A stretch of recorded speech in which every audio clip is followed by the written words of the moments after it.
ស្ដីពួកម៉ែបងប្អូនមកលេងចកាអ្នកស្គាល់ម្ដងនេះគាត់ឲ្យ free មកនេះហើយមាញ់បេះតបែកអូអត់ក្តៅនេះទេសភាពសុខស្រែតែមិនខ្វះអីទេបោះធម្មជាតិនេះសាររបស់ធម្មជាតិពុកម៉ែបងប្អូនខ្នោការ៉ុតណាខ្នោនេះខ្នោការ៉ុតខ្នោខ្មែរយើងស្វាយ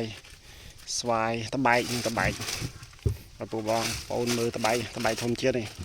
ស្រួយខ្ញោកនេះស្បែកស្រួយខ្ញោកឃើញតូចចេះតែជាតិណាខ្ញុំហូបមិនបានលាងទឹកទេនោះជាតិឆ្ងាញ់ពុកម៉ែបងប្អូននេះតបែកតែខ្ញុំអត់ណាស្វាយឲ្យមើលតបែក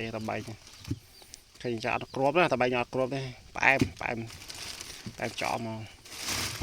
ចឹកមកស្រែមានប៉ុណ្ណឹងពុកម៉ែបងប្អូនវីដេអូកាន់តែមានប៉ុណ្ណឹងអរគុណច្រើនជម្រាបលាអរគុណ